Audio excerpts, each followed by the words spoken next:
Assembly প্রোগ্রামিংয়ের Bangla video টিউটোরিয়ালে সবাইকে স্বাগতম। আমি মাহমুদুল হাসান মন। আজকে আমরা লুপ কনসেপ্ট নিয়ে আলোচনা করব।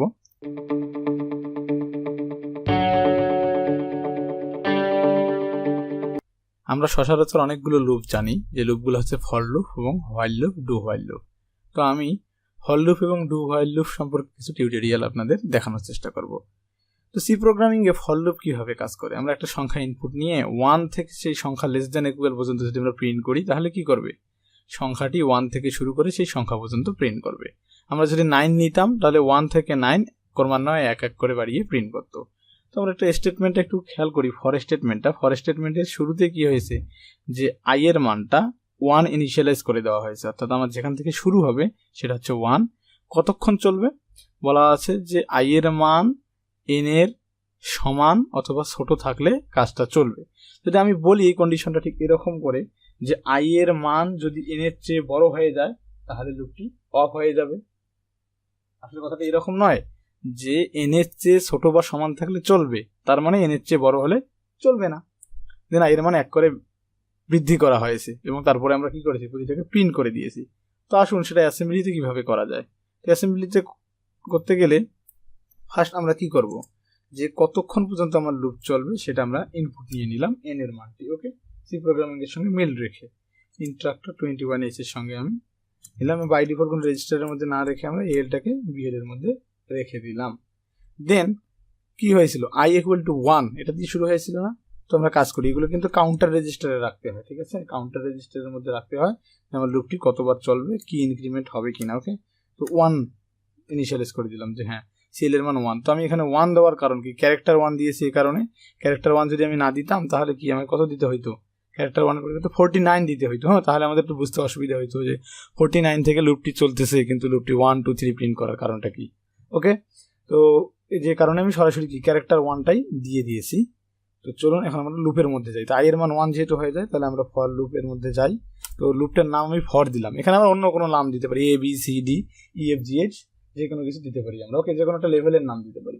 তো ফার্স্ট কি করবে আমার, ফার্স্ট আমরা দেখে নিই একটু, যে আই এর মান তো 1 দেওয়া হয়ে গেল। এখন আমাদের কম্পেয়ার করবে, কম্পেয়ার করার পরে প্রিন্ট করবে, দেন ইনক্রিমেন্ট হবে আমার, তাই নয় কি? হ্যাঁ, তাহলে আসুন আমরা দেখি যে ফর আমরা প্রথমে কম্পেয়ার করব। কার কার মধ্যে কম্পেয়ার করব? আমাদের কিন্তু ইনক্রিমেন্ট হবে সিএল এর মানটা, এবং আই এর মানটা ইনক্রিমেন্ট হয়েছে, বারবার আই এর মান প্রিন্ট হয়েছে।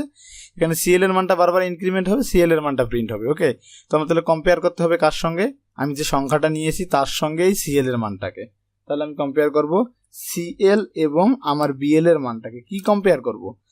দেখবো যদি বড় হয় তাহলে কিন্তু আমার কাজ চলবে না, কিন্তু ছোট বা সমান থাকলে কাজ চলবে। তো আমি জামটা দেখলাম, জামটা যদি গ্রেটার দেন হয় তাহলে আমার কিন্তু এক্সিট করে দেবে, অর্থাৎ কি আর কোনো কাজ হবে না। আর না হলে কি করবে, প্রিন্ট করে দিবে। তো না হলে প্রিন্ট করে দিবে মুভ ডিএল কমা সিএলটাকে আমরা প্রিন্ট করতে চাচ্ছি, তাই নাকি? হ্যাঁ, সিএলটাকে প্রিন্ট করতে চাচ্ছি।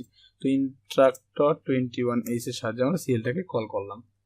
দেন কি হবে, আমার কন্ডিশন চেক হলো, প্রিন্ট হয়ে গেল। দেন আমার কি হবে, ইনক্রিমেন্ট হবে। তো ইনক্রিমেন্ট করবো আমি কাকে, সিএলটাকে ইনক্রিমেন্ট করলাম।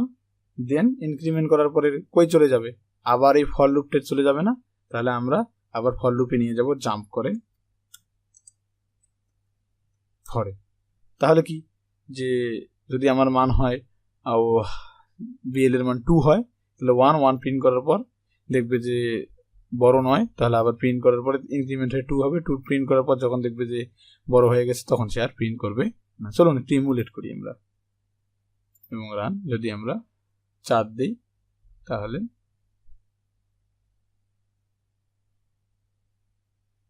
সরি, এখানে আমরা প্রিন্ট ফাংশনটি লিখিনি কিন্তু। হ্যাঁ, প্রিন্ট ফাংশনটি না লেখার কারণে এখানে প্রিন্ট করতেছি না। তো এখানে আমাদের প্রিন্ট ফাংশনটি কিন্তু লিখতে হবে, যে মুভ এস কমা 2। ওকে, চলুন ইমুলেট করে দেখি এবার। Emulate run. যদি আমরা 4 দিই তাহলে 1 2 3 4, অর্থাৎ আই এর সিএল এর মান 1 প্রিন্ট করার পরে আবার ইনক্রিমেন্ট হইলো 2 3 4। 4 প্রিন্ট করার পরে ইনক্রিমেন্ট হয় যখন 4 5 হয়ে গেল, ইনক্রিমেন্ট হওয়ার পরে তখন 5 হওয়ার পর যখন দেখল যে গ্রেটার দেন, তখন সে করেছে এক্সিট করে দিয়েছে। তো এটা হলো ফর লুপের সাহায্যে কিভাবে আমরা অ্যাসেন্ডিং অর্ডারে প্রিন্ট করছি, আচ্ছা ছোট থেকে বড়তে প্রিন্ট করতে পেরেছি। তো পরবর্তী টিউটোরিয়ালে আমি ডিসেন্ডিং অর্ডার দেখানোর চেষ্টা করব। তো আপনারা ততক্ষণে নিজে ট্রাই করে দেখুন যে করতে পারেন কিনা, না হলে তোমার পরবর্তী টিউটোরিয়ালটি দেখে নেবেন। ধন্যবাদ সবাইকে।